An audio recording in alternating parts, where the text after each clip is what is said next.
See. Oh, there we go. So my name's Trish Roberts and you're watching Faint Signals from Vega.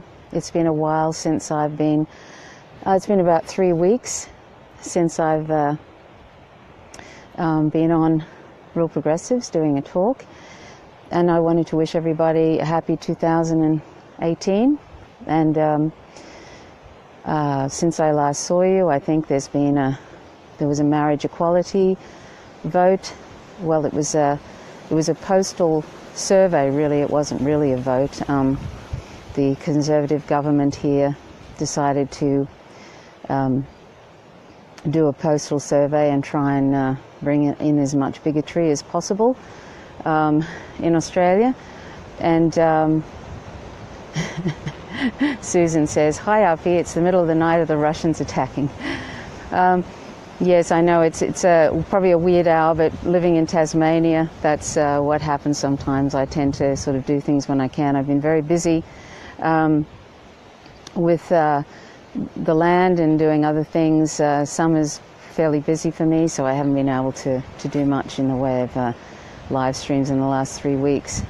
So anyway, so yes, the marriage equality postal survey came on and went through in Australia, and there's about, I think, 65%, something like that, voted said yes on the survey, and so marriage equality is going through. But there was a heap of bigotry that happened during that time of 3 months, and that wasn't a lot of fun for me or for others.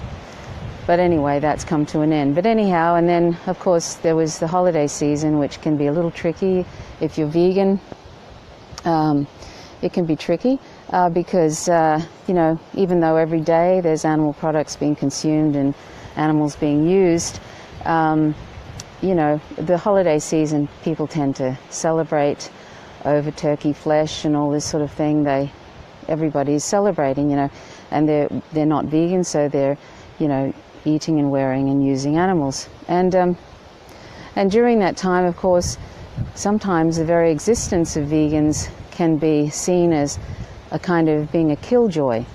That's kind of, just your very existence without even opening your mouth and saying anything. And sometimes people will say, like for example, on my group, Days of Destruction, Days of Revolt, someone said, can't you stop pissing people off by being quote unquote inflexible about veganism? And this is to a vegan who's an ethical vegan, which is what veganism is. It's an ethical position, not unlike any other ethical position. When you say to somebody, can't you be more flexible about veganism, what that means is that you're saying, it's the same as saying, can't you stop being clear about why we should be against racism? Or can't you stop being clear about why we should be against heterosexism? Or can't you stop being clear about why, you're against misogyny and that kind of thing? That's what's a little bit odd about saying that to somebody who's vegan for ethical reasons, which is, as I said, what veganism is. So yes, that's an interesting thing when somebody says that. And I'm not surprised that people still don't understand, a lot of people still don't understand that veganism is an ethical position because, we see so much. We see large animal organizations, talking about veganism in very, very morally inconsistent ways and talking about it like it's some sort of diet, or that it's daunting or hard or extreme, or that it's okay to, that it's an optional thing, or that maybe you can cut back on animal products and so forth. They confuse the issue terribly and suggest people, go on meat-free Mondays or veganuary and all these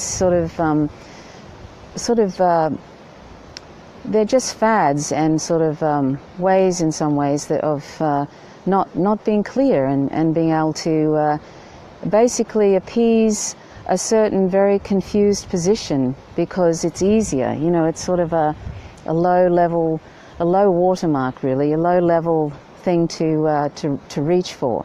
But as I said, not being,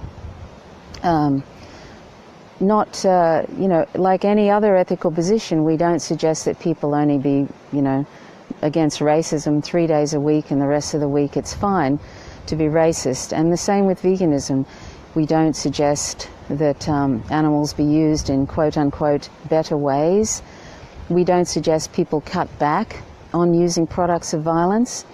And, on it goes. That's sort of what an ethical position is. It's a sort of a morally consistent position where we reject a certain form of exploitation. So that's that's why it's sort of an interesting thing and it's not surprising people say stuff like that, because there's so much confusion out there about veganism, and that's why I talk about it, because I'm trying to, as other people who understand the abolition of animal exploitation in all its forms and why we should do that. That's why, as vegans, we try to talk about it in clear ways so that people don't sort of think that cutting back and all this kind of stuff is okay and good, or going vegetarian first is good, because that's nowhere, because you're still eating, wearing and using animals and animal products and wearing them on your feet and on your back and everything. So anyway, that's what that's why I speak about it clearly as much as I can here. And also, there's this other thing that vegans must be killjoys. You probably heard that meme that goes around, how do you know someone's vegan? Don't worry, they'll tell you. That's a sort of a very common sort of a pejorative thing that is floating around these days. And the thing is, when one, for any ethical position against any discrimination, if one doesn't talk about it, then that's not going to happen. There's going to be no change. And of course, non-human animals can't talk about it, so it's up to, sadly for them, it's up to humans to talk about it, vegans to talk about it. So, when somebody says, oh, you're being a killjoy, or can't you shut up about it, or can't you go and talk to other vegans about it, well, that would be a bit stupid if they're vegan. So, when somebody says, you're being a killjoy or whatever, or that this is some weird, freaky diet thing that you're talking about, these are all misconceptions and also intended to shut a person up about something. And there's nothing, we wouldn't say stop being a killjoy by, promoting anti-racist positions, or stop being a killjoy by campaigning against homophobia and the like. So that's a sort of a point I want to make, that when we sort of accuse vegans of being killjoys, we're basically trying to shut down a very, very important conversation about ethics, and trying to also continue to marginalize a group, 99.99% of the population, who are non-human, and also endorse the 1 trillion land and aquatic animals that are tortured and killed every year for trivial reasons of mostly palate pleasure. So, there's a lot hanging on talking about veganism. There's a lot of lives that are hanging on that, and there's a lot of our own lives are also hanging on it, because we're an animal too, and we're in the front lines of the 6th mass extinction. So, when there's a 6th mass extinction happening, and we can quibble about the percentage, but 51%, if you watch Cowspiracy, the Sustainability Secret, which is a documentary, 51% of greenhouse gases are from animal agriculture. And just one sort of fact about that is, and I'm talking about we're involved in the 6th mass extinction, so we will be going too, we'll be on the front line. So that's the first thing to remember. And remember that 1 acre of Amazon rainforest is cleared every minute. That's just one fact. There's hundreds of horrific things going on as a result of animal agriculture and its contribution to climate change. And of course we're killing ourselves. You know, hundreds of thousands of people are dying directly from the result of consumption of animal products in the amounts that we consume them. So, you know, there is so much. And, you know, when people say don't be a killjoy about talking about veganism, or it's not relevant, take it away over there. It has nothing to do with justice. It has nothing to do with ethics. It has nothing to do with non-violence. You know, like they don't say that because obviously it does have everything to do with these things, but I mean, but particularly non-violence. You know, when people sort of try and shut down vegans for talking about veganism in an ethical way, you know, that's a sort of it's really unfortunate, because it has as much to do with justice and non-violence as any other ethical position. And to deny that it does, we're only fooling ourselves. We've been indoctrinated to believe that other animals are lesser, that they're lesser and they don't matter, that they're outside the moral community, they don't matter and they're here for us to use, that they're our property. That's what we've been told right from our very birth. Our mothers and fathers, unless we were born into a vegan family, our mothers and fathers have indoctrinated us to believe that. Society has indoctrinated us to believe that. We read sweet little stories about little animals happy animals on farms that never get killed and that are all happy, their children are never taken from them, etc., etc. But the fact is that we've indoctrinated right from birth that it's okay to use these other animals, to kill these other animals, because they are other.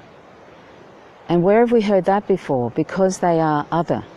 Just like what we're doing to brown people overseas in these wars for resources and hegemony, these imperialist wars, we're killing millions of brown people overseas for resources and hegemony. The US empire is doing that, and Western allies of US empire. And why do we think we can do that? Because they're other. Because they don't matter. Because we've dehumanized them, we've made them other, we've objectified them, and therefore the public then don't have to care about them. And that's been always the way with any empires, with any fascist systems. They always otherize a group so that they can go in and steal what is that group's and then kill those people. That's what's happening in apartheid Israel to Palestinians.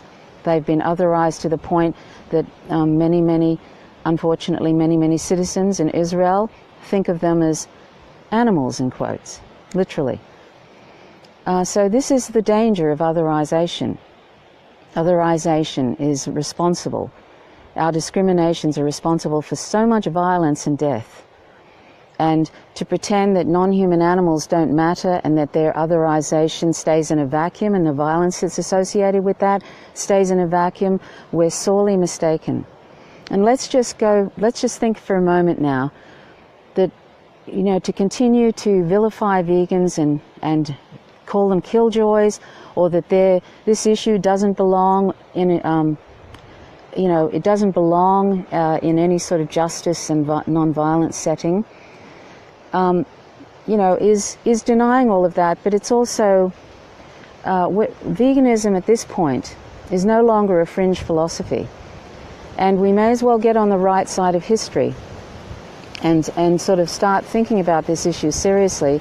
Even Forbes magazine has been encouraging businesses to start to cater for vegans. I read just recently, you know, it's actually become, there's such an exponential shift now with people becoming vegan that the market is responding as it does. This is what happens when, you know, they recognize a particular niche that's actually growing.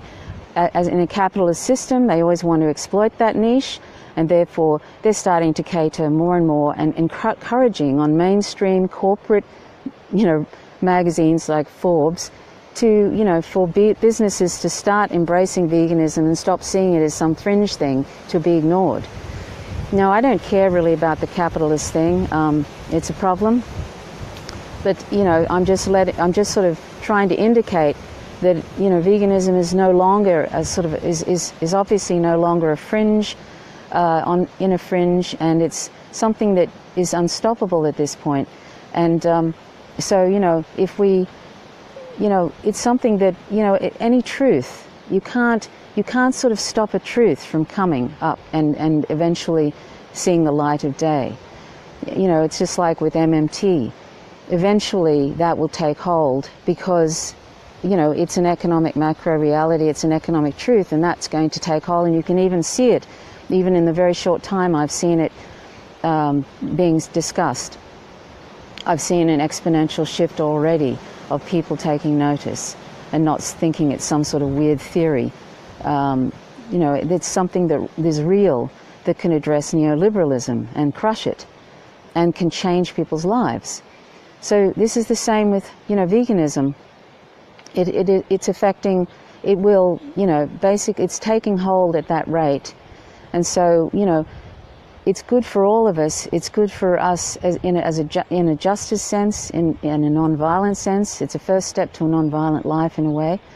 And so, you know, if we can maybe open our minds and try and be less irritated by this discussion, and try and think of it the way we would think about any sort of justice issue, the way we would think about any sort of discrimination, and stop seeing animals as this other that is sort of insignificant. Because they're not. They have inner lives, they have sentience, they love life just like we do, and they do not want to die. They're just like the dog or cat whom we share our life with. This is what, there's no difference between that dog and cat and the sentience we see that's very obvious, and all the other animals on the planet. If we got to know them and had a personal relationship with them, we would see there's very little difference, except that there are different species to the dog and cat whom we love, whom we think of as family members. There's very little difference. And even the animals in the sea that don't show the signs that we know are recognizable to us, the emotions, etc., that doesn't mean anything. It doesn't mean they're lesser just because we can't recognize the emotions or the lack of emotion that is on their face. It doesn't mean they don't have an inner world, and there's undeniable that fish are sentient. So, you know, these are things that we can start to try and just clear away all the speciesist thinking that we have about animals. Stop seeing them as cute little things that are here for our entertainment or to look at, or that they're, you know, here to keep us company. Stop thinking of them in that way and start thinking of them as individuals who are born onto this planet. They're fellow earthlings and they want to live their life just like we do. They don't want to be exploited. They don't want to be interfered with and killed and tortured by the hundreds of billions, and in the cases of aquatic animals, trillions. We're going to basically fish this, you know, the sea out by 2048. It's going to be empty. And due to animal agriculture and the fertilizers, etc., that have created dead zones in the ocean, massive dead zones. I think it's 95,000 square miles of dead zones. Just through animal agriculture and the fertilizers and all of that, all the nitrogen that ends up in the riverways and in the that goes down into the ocean. You know, it's a nightmare, animal agriculture, and we're responsible if we're not vegan. We're responsible. And vegetarianism isn't the answer, cutting back and all this. If we truly believe animals morally matter, then we must be vegan. And really, it's not difficult. It's much easier than you think. And it's getting easier all the time, even from when I became vegan in 2005. It's so much easier, and it's absolutely delicious. I don't think it's any sort of sacrifice at all, and you know, you will never regret it. The only thing that vegans tend to regret is that they didn't become vegan sooner. So anyway, this is really all I wanted to say, that the tides have changed, times are changing, in other words, and veganism is not a fringe philosophy. It's not something to knock and to make contentious remarks about any more than if somebody were talking about racism or heterosexism, etc. it's a real thing. Animals are sentient, and it doesn't matter that they're another species.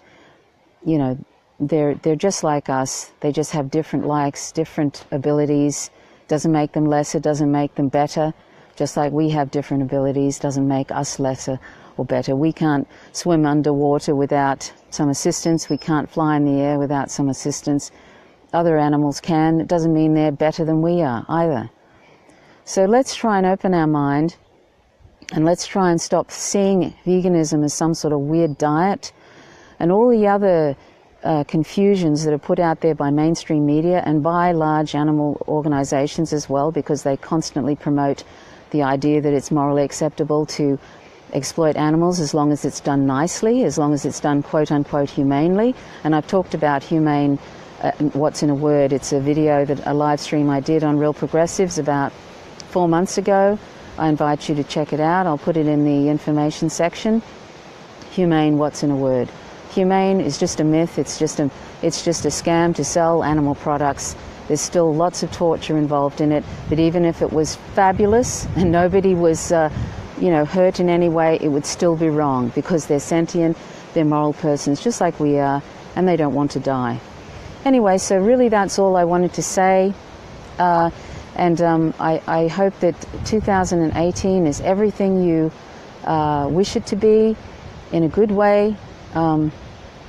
I think that it will be. I feel that there are things, even though sometimes things look dire, if we stay focused and refuse to get caught up in all the distractions, that there are plenty of distractions, if we refuse to get caught up in that, and if we keep our eye focused on and continue to plug away at something, which is what anything that takes hold eventually, that's what people do, that's what abolitionists did to push against slavery.